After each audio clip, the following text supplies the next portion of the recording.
अब इसमें दो प्रकार के छात्र होंगे, एक जिनका खुद का स्वविवेक होगा और आंसर राइटिंग खुद से करेंगे, वो क्या करेंगे, सकारात्मक और नकारात्मक पॉइंटों को यहां से उठाएंगे। एक वो जिनको लगता है कि नहीं, इतना देर तुमने मुझे भाषण दिया और साथ में फॉर्मेट बनवा देते तो हमारा ज्ञान बढ़ जाता, हम रगड़ के चले जाते, तो उनके लिए ये फुल थ्रू सही रहेगा। इस पैटर्न में जाना है कि भैया भूमिका है, ये सकारात्मक पक्ष है या नकारात्मक पक्ष है।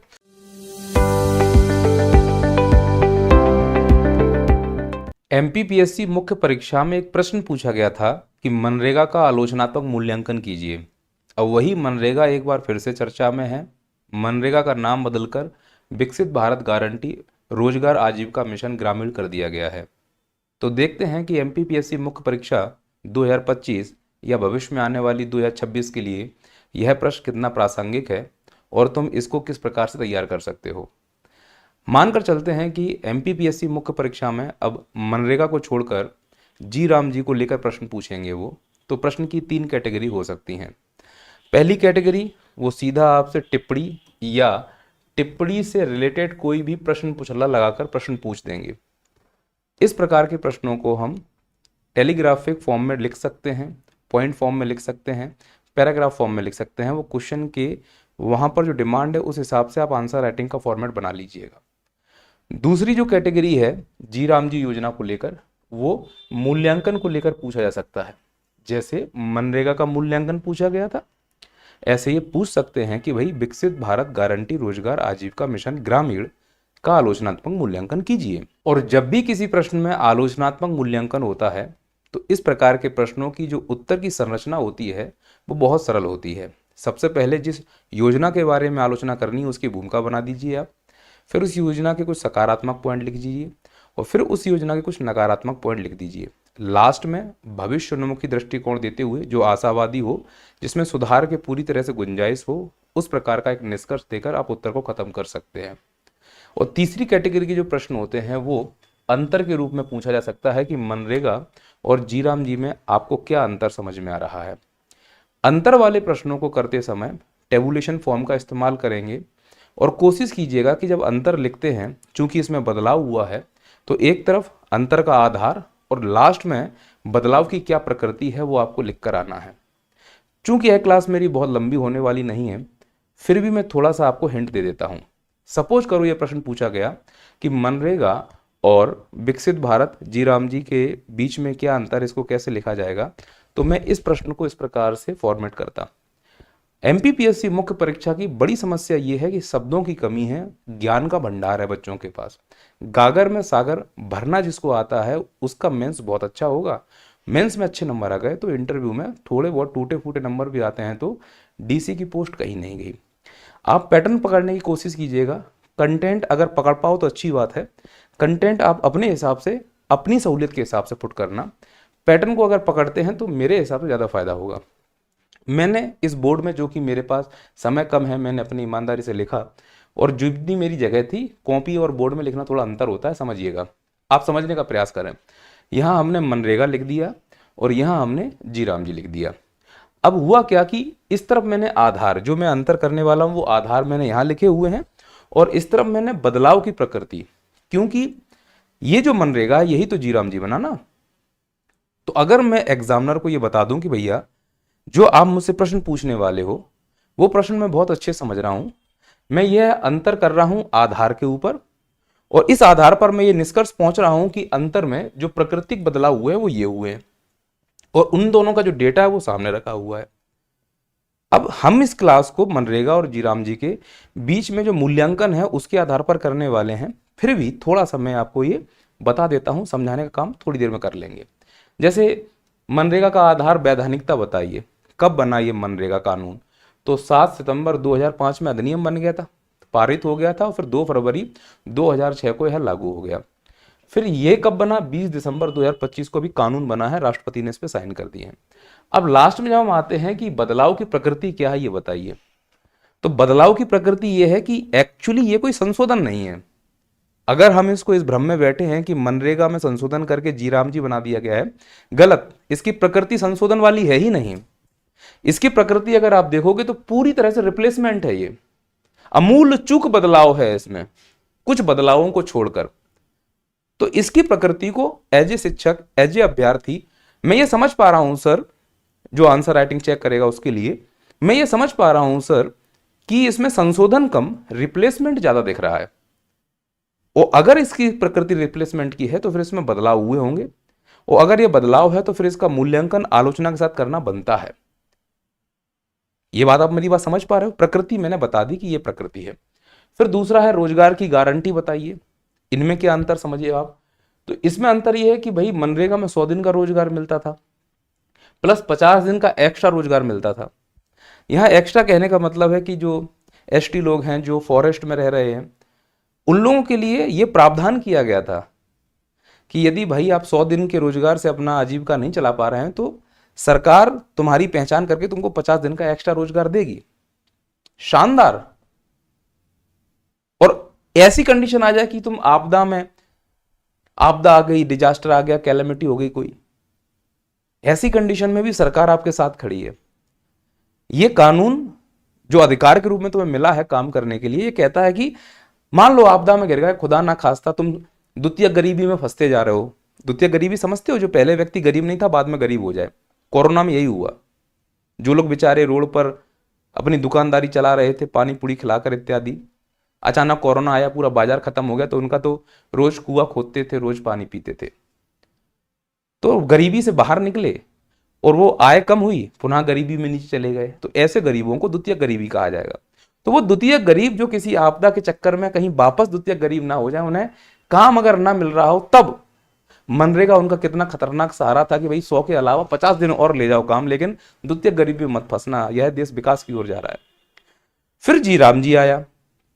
जी राम जी में प्रावधान किया गया सीधा 125 दिन, इसमें एक्स्ट्रा कोई प्रावधान है ही नहीं। अब इस बदलाव की जो प्रकृति है, इसको आप कैसे समझ रहे हो? अंतर में क्या बोलोगे उससे एग्जामिनर से? तो बोलना कि सर जहां तक मैं समझ पाया हूं कि यहां 100 से बढ़ाकर 150 दिन का रोजगार मिल सकता था, यहां केवल 125 दिन का ही रोजगार मिल रहा है। 125 दिन का जो रोजगार मिल रहा है, इससे मैं ये निष्कर्ष पर पहुंचा हूं कि जो ये जी राम जी है, इसकी प्रकृति में लचीलापन तो नहीं है साहब। लचीलापन नहीं है। लचीलापन तो इसमें था कि 100 से बढ़ाकर 150 कर देंगे। यहां 125 दिन से ज्यादा अगर मांग कर दी तो कर ही नहीं पाएंगे। तो इसकी प्रकृति में लचीलापन नहीं है, लेकिन निरंतरता है। तो इसमें जो हम लिखेंगे तो ये इसका नकारात्मक पक्ष हो गया, सकारात्मक पक्ष हो गया। इस प्रकार से इसकी प्रकृति को हम यहां काउंटर कर सकते हैं। फिर तीसरा डिफरेंस अगर आधार देखते हैं तो वित्तीय ढांचा बताओ। वित्तीय ढांचा में यह हुआ था कि केंद्र की योजना थी। 2 प्रकार की योजना होती हैं, सेंट्रली स्पॉन और सेंट्रल सेक्टर स्कीम्स। तो केंद्र की योजनाएं थी। केंद्र की योजना में केंद्र ने यह कहा था कि 100% अगर जिसको तुम रोजगार दे रहे हो मनरेगा के अधीन, और अगर वो अकुशल है तो 100% पैसा मैं दूंगा। फिर तुम चाहे साधारण राज्य हो, विशेष राज्य हो, कोई फर्क नहीं पड़ता। लेकिन मनरेगा के अंतर्गत अगर कोई स्किल्ड लेबर काम कर रहा है, उसको कोई स्किल्ड लेबर से संबंधित कोई इक्विपमेंट की आवश्यकता पड़ रही है, तो 75-25 कर लेंगे, 75 हम देंगे, 25 तुम दोगे। ये मॉडल भी अच्छा था। तो राज्यों को टेंशन नहीं थी। ऐसे राज्य जो कर्जा लेके सब्सिडी बांट रहे हो, उनको क्या टेंशन? उन्होंने तो बस कागज भेजना कि महाराज इतने मनरेगा में लगे हुए हैं, ट्रांसफर करो पैसा। सरकार ने क्या किया? सरकार ने इस पूरी प्रोसेस को 60-40-90-10 और 100% बदल दिया।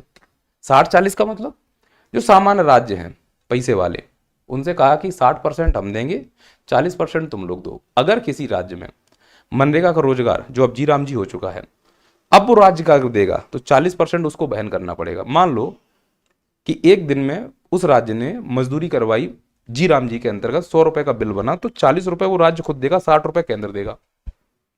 और सोचो अगर उस राज्य की वित्तीय स्थिति ऐसे खराब है कि वो कर्जा ले रहा है, वित्तीय स्थिति ऐसे खराब है कि वैकेंसी नहीं निकाल पा रहा है, वित्तीय स्थिति इतनी खराब है कि अपने सरकारी कर्मचारियों को टाइम पे पेमेंट नहीं कर पा रहा है, कर्जा लेके वो सब्सिडी बांट रहा है, तो बताइए क्या वो राज्य भविष्य में इस जी राम जी योजना के लिए जो 40% उसको देना है, क्या उसके लिए भी कर्जा लेगा? तो अगर उसके ऊपर द्वितीयक बर्डन आएगा, और भारत के सभी राज्यों की यही हालत है कि कर्जा लेकर सब्सिडी देकर राजनीति में बने हुए हैं, ये एक कटु सत्य है, इसे नकारा नहीं जा सकता। और इस पॉइंट से यह भी समझ में आ रहा है कि शायद केंद्र की हालत खराब हो रही है, केंद्र भी चाह रही है कि हमसे थोड़ा बर्डन हटे और राज्यों के पास पहुंचे। तो साधारण राज्य हैं 40-60-40 हो गया, जो पूर्वोत्तर के राज्य हिमालयी राज्य हैं 90% केंद्र देगी, 10% तुम वहन करो। और अगर केंद्र शासित हो जो कि 8 है तो वो हम पूरी तरह से वहन करेंगे। अब सरकार इसमें क्या तर्क देगी? अब इसमें दो पॉइंट है, एक निगेटिव है और एक पॉजिटिव है। लेकिन हम तो सरकार के ही कर्मचारी बनने जा रहे हैं, तो हमारा जितना दृष्टिकोण हो किसी भी चीज में जाके सकारात्मक ही होना चाहिए। और अगर हम किसी की आलोचना कर रहे हैं तो उस आलोचना में उसका समाधान भी होना चाहिए, तो हम अच्छे छात्र हैं। तो हुआ ये कि भाई जो ये बदलाव हुआ है जी राम जी में, इस बदलाव की प्रकृति को हम कैसे देखते हैं? तो सरकार इसको तारीफ करते हुए कह रही है कि ये विकेंद्रीकरण मॉडल है। कब तक मैं सभी शक्तियां अपने पास समेट कर बैठूंगा, ये लो राज्य तुम भी इंजॉय करो। हकीकत यह है कि इस मॉडल में शक्तियां तो केंद्र के पास रह गई, जो भार पड़ने वाला है वित्तीय भार वो राज्यों के पास पहुंच गया। तो अब राज्य ये आरोप लगा सकते हैं केंद्र के ऊपर कि 60% तुमने रख लिया, 40% का भार मेरे ऊपर आ गया। हो सकता है मैं पंचायतों में कोई काम कराना चाहता हूं, तुम मुझे पैसे ही ना दो। तो एक तरफ से यह विकेंद्रीकरण नहीं केंद्रीकरण मॉडल है, यह राजकोषीय संघवाद सहकारिता संघवाद पर प्रहार है। तो समझने के ऊपर है कि क्या समझा जाएगा। और यह स्थिति तब उत्पन्न होगी जब राज्यों के पास उतना संसाधन नहीं होगा जितने संसाधन उनको रिक्वायर्ड होगी। भविष्य में क्या है वो तो भविष्य के गर्भ में छुपा हुआ है। हम तो यहां पर आलोचनात्मक मूल्यांकन करने के लिए आए हैं, सभी डायमेंशन खोलने का प्रयास कर रहा हूं, जिसमें नेगेटिव पॉइंट ज्यादा रख रहा हूं, पॉजिटिव तो लास्ट में हम निकाल ही लेंगे। और जब हम ये सब समझ लेंगे तो लास्ट में इसकी आंसर राइटिंग की फॉर्मेटिंग करके बता दूंगा कौन कौन से पॉइंट पे तुम्हें उत्तर लिखनी है। और फिर सरकार कहती है कि संघीय ढांचा मजबूत हो रहा है, कि राज्य भी अपने काम कर रहा है, और राज्य से कह दिया है कि इसमें अगर तुम कुछ बदलाव करना चाहते हो, कानूनों में अपनी तरफ से कुछ ऐड करना चाहते हो तो जाओ, तुमको मैं छूट देता हूं, तुम कर सकते हो। संघीय ढांचा मजबूत हो रहा है, एक नई इबारत तैयार हो गई। ये सकारात्मक तरीके से बात की जा सकती है। जब इंटरव्यू में बैठो और वो तुमसे पूछ दे कि मनरेगा और ये जी राम जी में जो वित्तीय ढांचा है, आप क्या मूलभूत परिवर्तन देखते हैं, इसकी प्रकृति को क्या समझते हैं, तो बोल देना सर अच्छा है, संघीय ढांचा मजबूत हो रहा है और विकेंद्रीकरण हो रहा है, सकारात्मक। कई चीजों में सकारात्मक होना बहुत जरूरी है। यह बात मैं आपको समझा पा रहा हूं? सकारात्मकता ही आपको आपको उस लेवल तक ले जा सकती है ना। और अगर नकारात्मक हो रहा है तो उसका समाधान तुम्हारे पास होना, बनाने पर ध्यान देना। कहीं भी फंस रहे हो तो उसका एक ऐसा विकल्प ढूंढना कि अगर तुमने समस्या कोई बताई है तो उसका जवाब भी तुम्हारे पास हो, तो अच्छे बच्चे हो। केवल आलोचना करके निकल गए तो तुम एक छात्र नहीं हो, फिर एक आलोचक हो। और आलोचकों को सरकार नहीं लेती है। समझ रहे मैं क्या कहना चाह रहा हूं, है ना। तीसरा है दृष्टिकोण। दृष्टिकोण मांग आधारित और आपूर्ति आधारित। यह बड़ा खतरनाक दृष्टिकोण है। मांग आधारित यह कहता है कि सरकार कह रही कि अगर किसी को रोजगार चाहिए तो मेरे पास आ जाओ, मैं तुम्हें रोजगार दूंगा। आपूर्ति आधारित यह कह रहा है कि ट्रिकल डाउन है, हम पहले से ही तय कर देंगे कि किसको कितना रोजगार मिलेगा। हमने तय कर दिया बाबू 125 दिन ही रोजगार देंगे, इसके ऊपर नहीं, इसके नीचे नहीं। नीचे हो सकता है, ऊपर तो नहीं होगा। हम स्ट्रिक्ट हो चुके हैं। आपूर्ति तय है, अब उसके नीचे जो पहुंचेगा, जहां तक पहुंच पाए वहां पहुंच जाए। तो ये जो बदलाव है इस प्रकृति को क्या कहे। अच्छा, ये आपूर्ति और मांग का सकारात्मक कॉन्सेप्ट होता है। मैं कम शब्दों में बोल रहा हूं, गलत इंटरप्रेट नहीं कर लेना है। क्योंकि वीडियो छोटा बनाने की कोशिश कर रहा हूं, इसलिए ज्यादा नहीं खोलूंगा, ज्यादा खुल गया तो तुम लोग बंद हो जाओगे। तो इसकी प्रकृति कैसी है? ट्रिकल डाउन, ऊपर से तय होकर नीचे तक आएगा। जब लंबा सस्टेन ना होता है किसी इकोनॉमी को, लंबा लक्ष्य होता है, तो सामान्यतः इस प्रकार के दृष्टिकोण को अपनाता है। और भारत का लंबा लक्ष्य 2047 तक है और निश्चित तौर पर हम उसको पा लेंगे। कृषि मौसम को लेकर क्या है? मनरेगा की यह विशेषता थी कि जैसे मार्च, अप्रैल, मई, जून, इस दौरान भारत के अधिकांश क्षेत्रों में, खासकर उत्तर भारत में जहां नदी नहरों का पानी नहीं है, जो लोग गेहूं चावल इत्यादि करते हैं, जो लोग गेहूं सरसों चना इत्यादि करते हैं, वो लोग गर्मियों में अपना खेत खाली छोड़ देते हैं, जिसको बोलते हैं परती छोड़ देना। उस दौरान उनको अपना आजीविका चलाने के लिए काम की आवश्यकता पड़ती है। अब इसमें भी दो डायमेंशन है, सीधा नेगेटिव नहीं होना है। होता क्या है कि मनरेगा से स्पाइरल बैच की समस्या उत्पन्न हो रही थी कि मनरेगा क्या कह रहा था कि पूरे साल तुमको काम मिलेगा। अब इमेजिन करके देखो कि अगर किसी जगह गेहूं की कटाई हो रही है, बड़े बड़े हार्वेस्टर उस खेत में जा नहीं सकते क्योंकि जोतों का आकार छोटा हो रहा है, बड़ा पॉइंट है ये। तो भाई मजदूर ही तो आके काटेगा, और गांव में मजदूर मिल नहीं रहा है। मजदूर क्यों नहीं मिल रहा है? क्योंकि गांव में जो मजदूरी करवाना चाह रहे हैं वो करवाना चाह रहे हैं, खाना खिला देंगे, एक क्वार्टर पिला देंगे और 100 रुपए जेब में रख देंगे। लेकिन वही मजदूर कुछ समय पहले मनरेगा में काम करके आया है, उसे 100 100 की 3 पत्तियां मिली, तुम 100 की 1 पत्ती दे रहे हो। तो उसके दिमाग में ये आ रहा है कि भाई हम तुम्हारे खेत में आने से पहले कहीं और मजदूरी कर रहे थे, वहां हमें 300 रुपया मिल रहा था, पौवा भी मिल रहा था, खाना भी मिल रहा था। और तुम्हारे खेत में दिन भर काट रहे हैं, केवल खाना पौवा और 100 की पत्ती मिल रही, 200 की पत्ती कम है। यहां पर वो मजदूर जो खेत काटने के लिए राजी तब होगा जब वो कहता है उस खेत मालिक से कि आप अपने खेत में जो गेहूं कटवाने वाले हो, अनाज कटवाने वाले हो, जो भी कटवाने वाले हो मुझसे, XYZ कुछ भी मजदूरी कराने वाले हो, उसकी मजदूरी बढ़ाओ, तभी हम तुम्हारा खेत काटेंगे। तो जो खेत का मालिक है अगर नहीं देता है तो फसल खराब हो रही है। अब खेत का आकार छोटा है, हार्वेस्टर जा नहीं सकता, अगर बड़ा है तो हो सकता है अफोर्ड नहीं कर पा रहे हो, या हो सकता है उस क्षेत्र में हो ना, कुछ भी कारण मान लो। तो क्या बोलेगा मालिक, ठीक है भैया काटो, तुम्हें 3 पत्ती देंगे और क्या है। अब यहां पे समझना कि जो 100 रुपए में गेहूं कटता, तो 100 रुपए की लागत ही गेहूं की फसल में लागू होती जब वो बेचने जाता। अब वो बेचने जाएगा तो 200 रुपए उसने कटाई के एक्स्ट्रा दिए, और जैसी मंडी में पहुंचा, जो बोरा वो 1000 रुपए का बेचने वाला था, जब मजदूरी 100 रुपए दे रहा था, अब मजदूरी 300 दी है, यानी 200 एक्स्ट्रा, तो वो अब बोरा 1000 की जगह 1200 को लगाएगा। अब अगर MSP सही है, या उसकी फसल की कीमत इतनी अच्छी कि MSP से ज्यादा बिक सकता है, तो बिचौलिया आके उसकी कीमत को ले लेंगे और बेच देगा वो। अब अगर बिचौलिया उसको महंगा खरीदेगा, 1000 का गेहूं 1200 में खरीद लिया, ये सब हाइपोथेटिकल बता रहा हूं मैं आपको, और बिचौलिया बैठ गया, अब बिचौलिया गेहूं कौन खरीदेगा?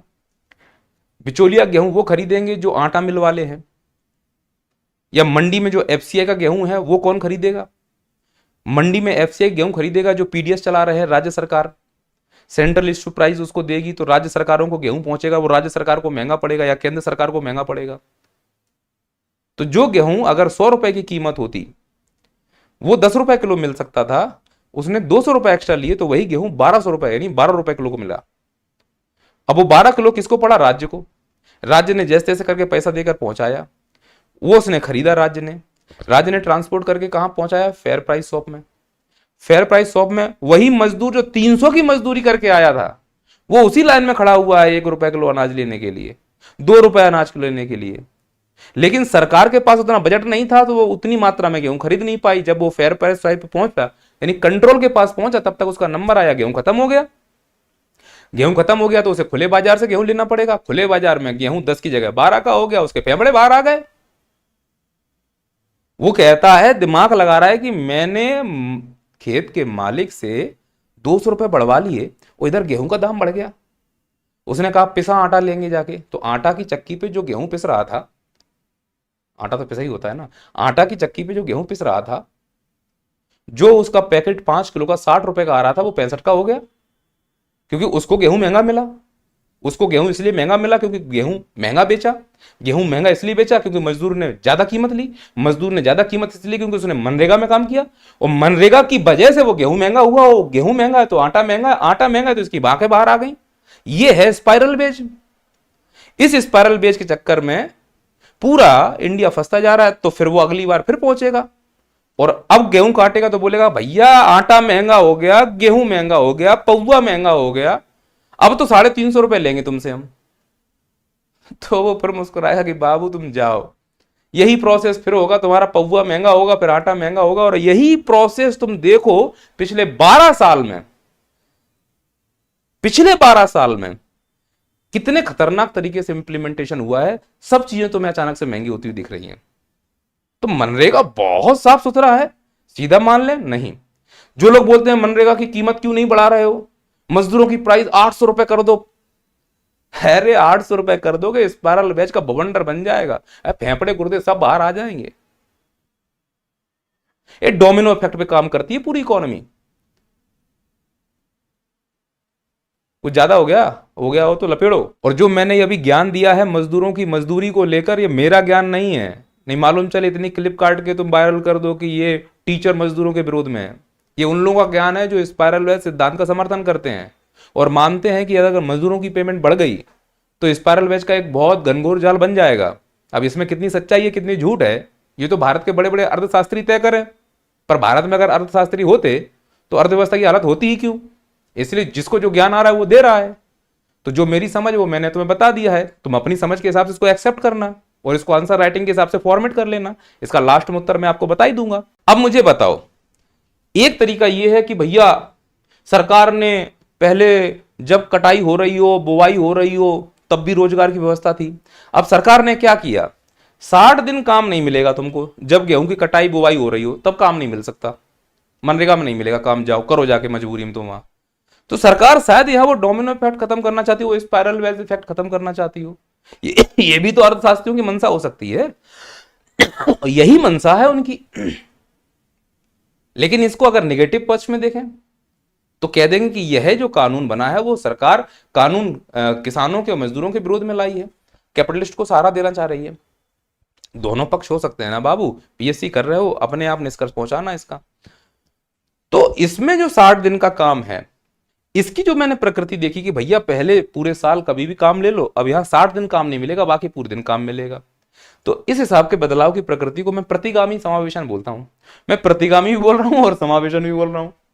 प्रतिगामी इसलिए है बाबू, प्रतिगामी इसलिए है क्योंकि पूरे साल तुम्हें काम नहीं मिल रहा है, तो काम नहीं मिलेगा तो यह कानून उन लोगों के लिए विपरीत हो जाएगा, उन लोगों के लिए जो मजदूर वर्ग है।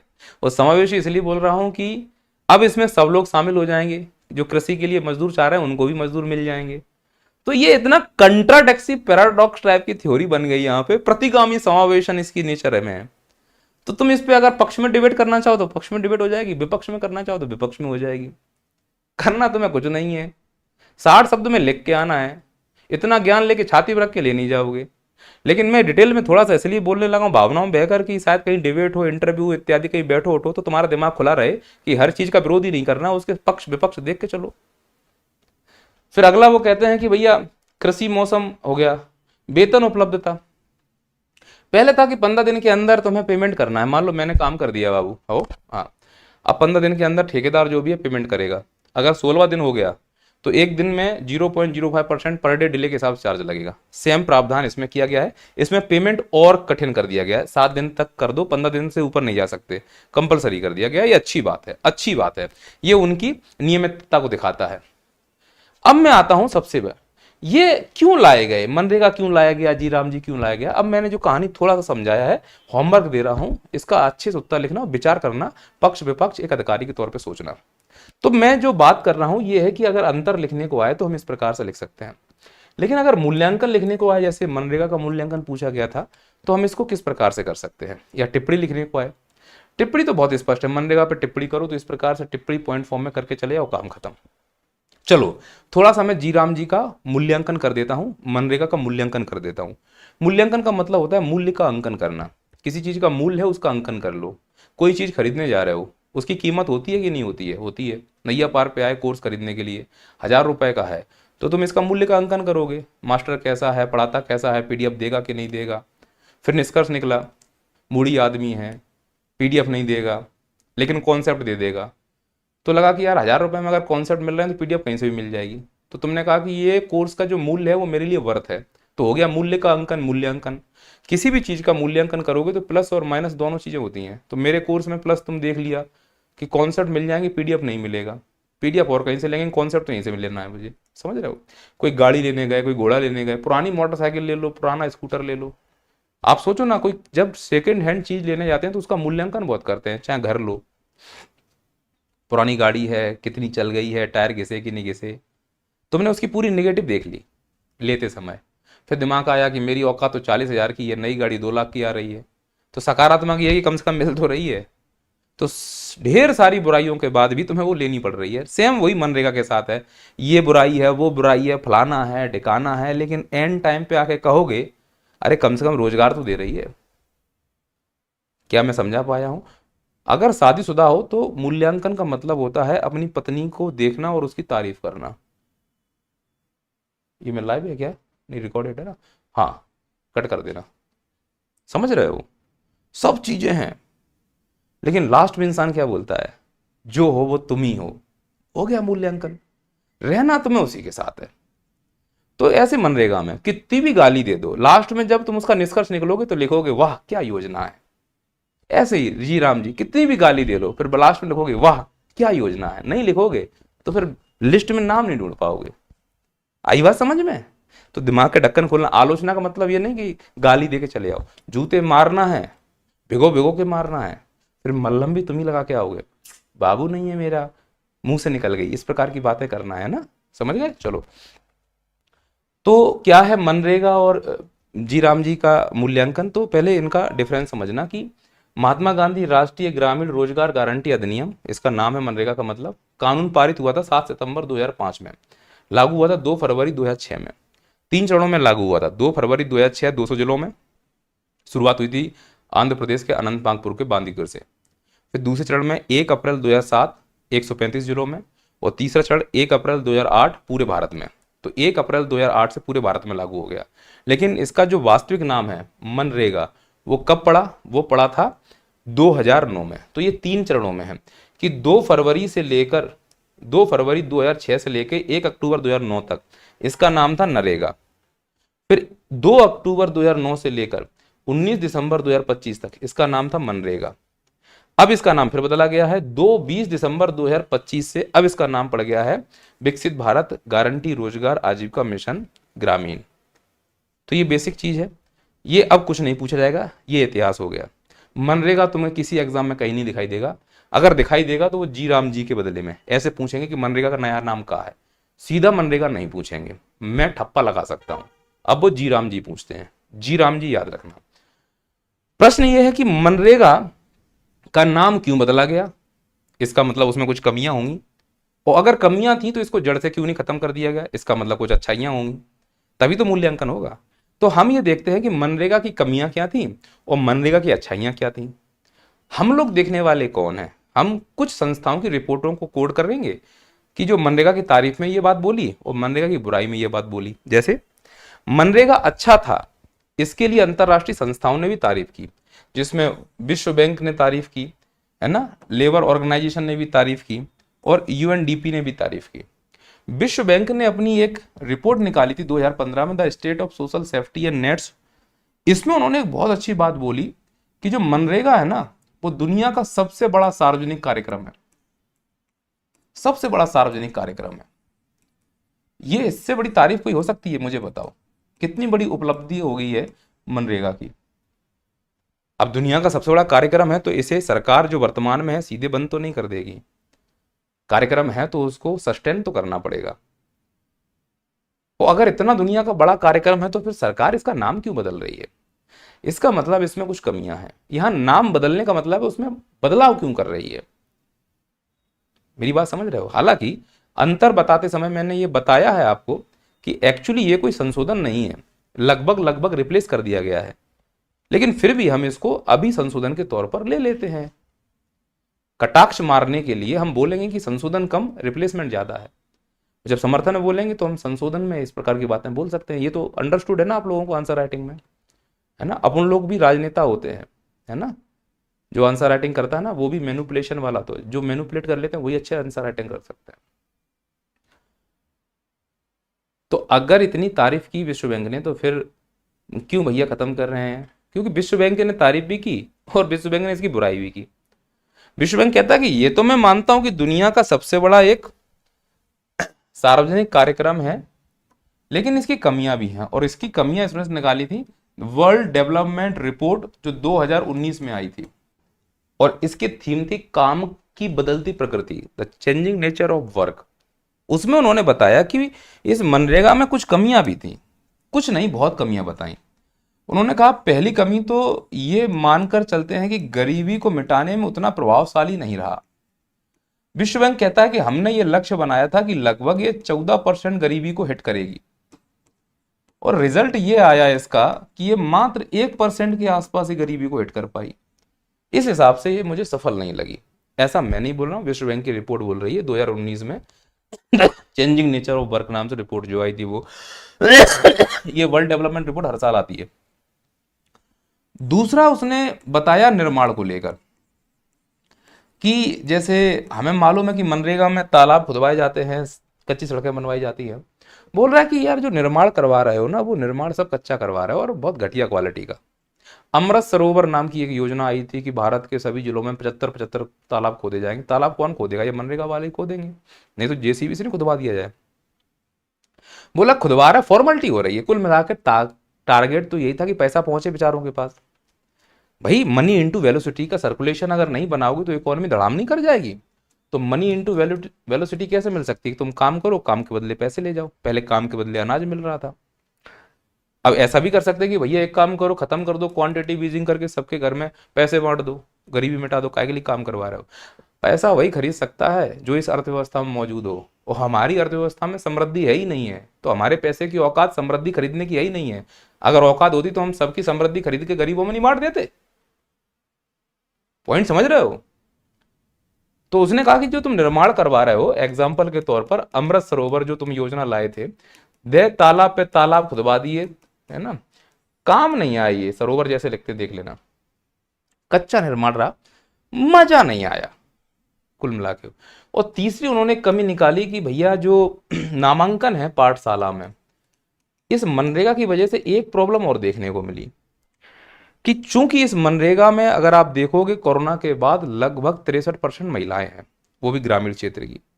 और इस देश में महिलाओं की स्थिति ये समझो, बच्चा पालना हो तो महिला पालेगी, पानी लेने जाना हो अगर कहीं दूर हैंडपंप से, नल से, कुएं से, तालाब से, तो महिला लेने जाएगी वहां मटका फंसाकर।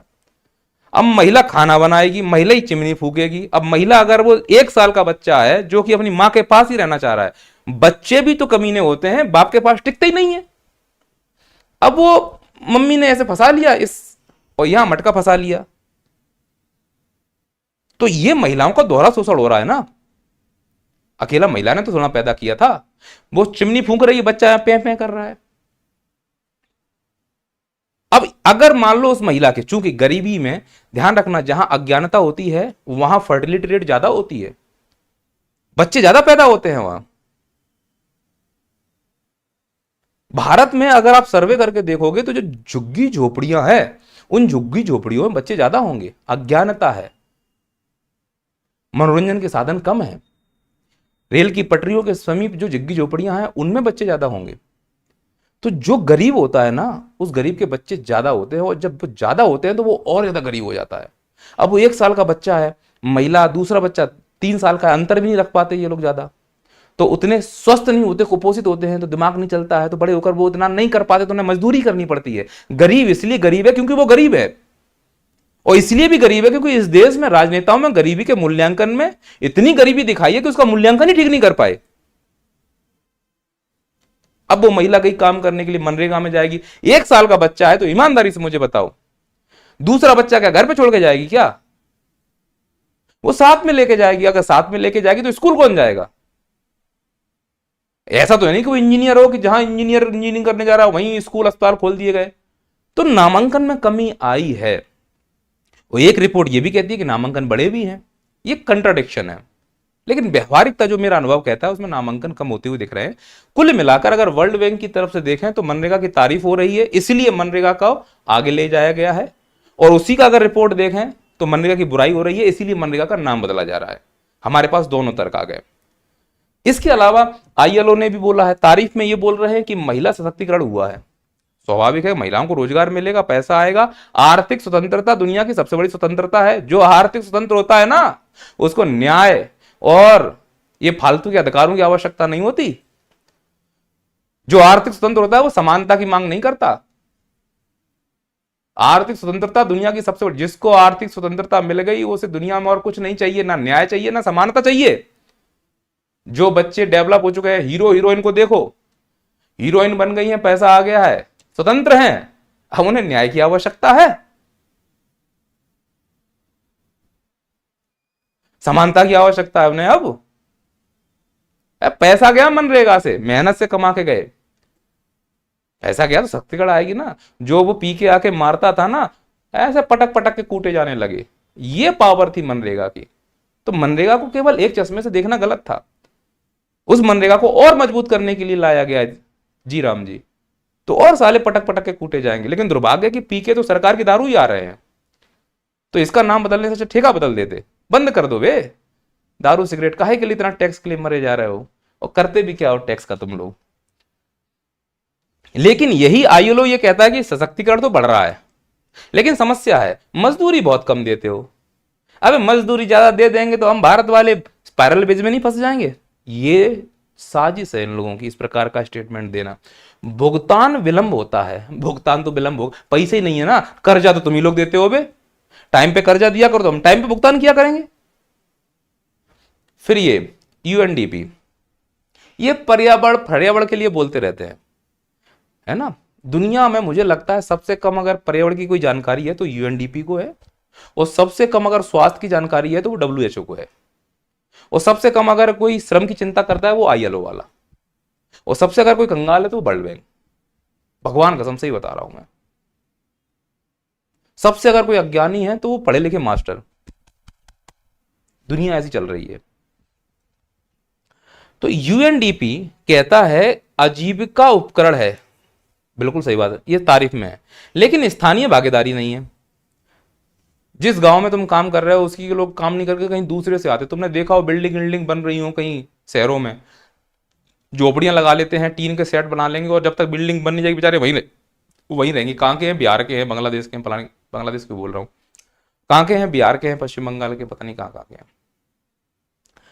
तो यहां से हम क्या सीखे कि समझ रहे हैं ना, एक सकारात्मक पक्ष भी है और एक क्यों ले जा रहे हैं सकारात्मक पक्ष, नाम क्यों बदला नकारात्मक पक्ष।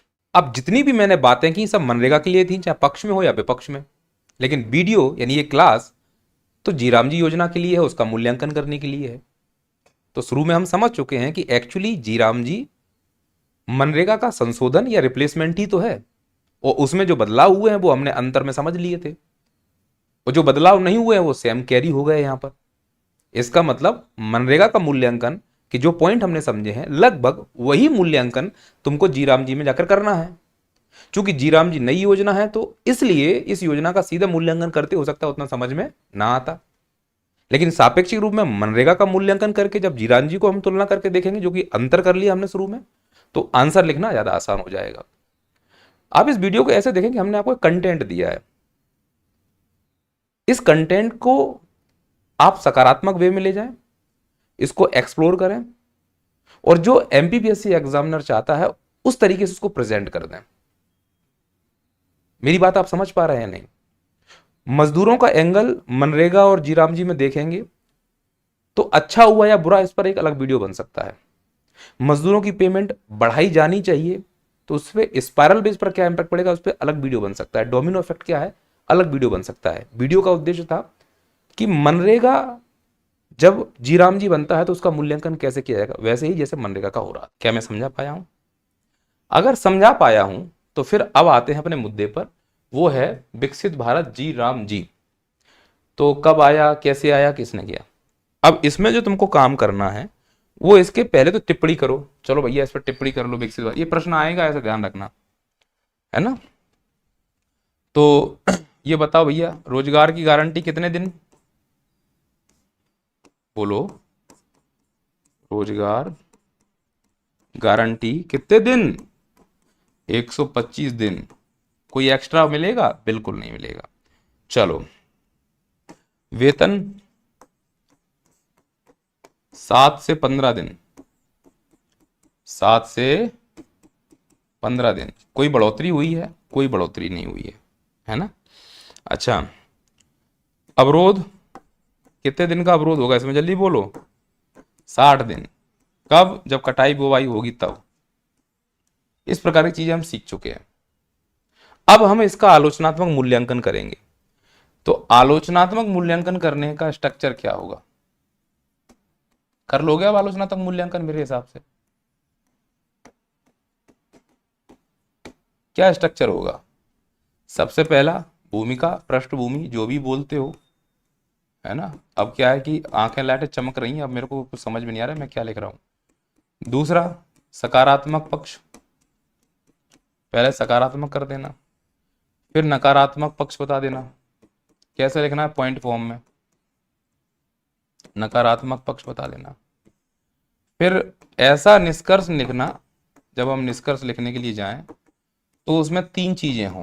पहला, भविष्योन्मुखी दृष्टिकोण हो, ये बताता है कि तुम्हारी सोच क्या है। दूसरा, उसकी भाषा आशावादी हो, और तीसरा, उसकी प्रकृति सलाहवादी हो। जिस बच्चे का दृष्टिकोण आशावादी और सलात्मक प्रकृति का निष्कर्ष होता है, वो बच्चे बहुत अच्छा कर सकते हैं ये मूल्यांकन, है ना। और इनको बस वही पॉइंट फॉर्म में अपने हिसाब से जैसे फॉर्मेट करते हो, जो भी मास्टर तुम्हें फुल थ्रू पकड़ा रहे हैं आंसर राइटिंग करने की, चलो उसी फुल थ्रू पे हम इस प्रश्न को हल कर लेते हैं। अब इसमें 2 प्रकार के छात्र होंगे, एक जिनका खुद का स्वविवेक होगा और आंसर राइटिंग खुद से करेंगे, वो क्या करेंगे, सकारात्मक और नकारात्मक पॉइंटों को यहां से उठाएंगे। एक वो जिनको लगता है कि नहीं, इतना देर तुमने मुझे भाषण दिया और साथ में फॉर्मेट बनवा देते तो हमारा ज्ञान बढ़ जाता, हम रगड़ के चले जाते, तो उनके लिए ये फुल थ्रू सही रहेगा। इस पैटर्न में जाना है कि भैया भूमिका है, ये सकारात्मक पक्ष है या नकारात्मक पक्ष है, भूमिका कैसे लिखते हैं मालूम है, और लास्ट में निष्कर्ष कैसे लिखना है वो भी मालूम है। अब इसमें जो पॉइंट है इनको डिटेल कर देना कि भैया जीराम जी का सकारात्मक पक्ष ये है कि कौशल विकास पर जोर दिया जाएगा, 2047 तक का लक्ष्य है हमारा, डिजिटल पारदर्शिता आएगी उसमें, क्योंकि हमने अब बता दिया कि 15 दिन का अंदर तुम्हें पेमेंट करना होगा। जल संरक्षण की बात की गई है, स्थायी संपत्तियां बनेंगी, तो भविष्य में फ्रीबीज पे शायद डिपेंड ना हो, तो और अच्छा आर्थिक संसाधन डेवलप हो, स्किल डेवलपमेंट हो, जलवायु अनुकूलन होगा और ग्रामीण संरचना का विकास होगा, ये इसके सकारात्मक पक्ष है। तो नकारात्मक पक्ष क्या है, राज्यों का वित्तीय भार बढ़ जाएगा, 40% देना पड़ रहा है उनको, वही जो मैंने शुरू में समझाया। कृषि कार्य अंतराल आ जाएगा, 60 दिन काम नहीं करेंगे तो कहाँ जाएंगे, ये इसका नकारात्मक पॉइंट है। रोजगार गारंटी की अनिश्चितता है, क्योंकि उसमें अधिनियम में लिखा था कि गारंटी है, इसमें भी गारंटी लिखा है, उसमें अधिनियम लिखा है, इसमें मिशन लिखा है, मिशन लंबे होते हैं 2047 तक। अब राज्यों के ऊपर है, राज्यों की अव्यवस्था खड़बड़ हो गई तो फिर भविष्य में पता नहीं क्या होगा इसका। और प्रतिगामी समावेशन है, जिसका मैं आपको अर्थ समझा चुका हूँ। फिर लास्ट में आएंगे, तो जब जैसे ही लास्ट में आते हैं तो उसमें निष्कर्ष लिखा जाएगा। तो भैया परिवर्तन समय की मांग होती है, 2047 में अगर विकसित बनना है, समावेशी बनना है और भी योजनाओं के साथ आगे बढ़ना है, तो उसमें जो बदलाव थे सरकार ने वो की है, उसके पक्ष में चले जाना। क्योंकि अभी तक इसको कोई नेगेटिव इम्पैक्ट आई नहीं है सामने, तो फिर अपन सीधा नेगेटिव कैसे बोल रहे हैं, बेचारी कल तो उसका जन्म हुआ है, और जो इससे पहले वाली थी उसमें कौन सी वो दूध की धुली थी। पॉइंट समझ रहे हो मेरी बातों को? तो मेरे हिसाब से अगर थोड़ा सा भी है, थोड़ा सा भी, तो हो जाएगा, है ना। बाकी फिर तुम समझदार हो, मेरी जो समझ थी वो मैंने आप लोगों को बता दिया है ना। तुम्हें लगता है कि नहीं भैया तुम्हारी समझ कमजोर है, तो फिर अपने हिसाब से उत्तर लिखना। भैया लिखने वहां पे वही गिने चुने शब्द हैं, बहुत हा हड़बड़ नहीं करना है। इतना लंबा लेक्चर इसलिए होगा कि शायद समझ बन जाए, आपस में डिस्कस करने लायक स्थिति स्तर हो जाए तो अच्छी बात है। बाकी जो मैंने यहाँ पर बोला है वो किसी ना किसी अध्ययन से, किसी रिपोर्ट से, किसी सिद्धांत को आधार बनाकर हंसी मजाक के तौर पर सरल भाषा में समझ में आए इसलिए समझाने का प्रयास किया। क्लियर है? चलो मिलते हैं, चलो जाओ, हो गया।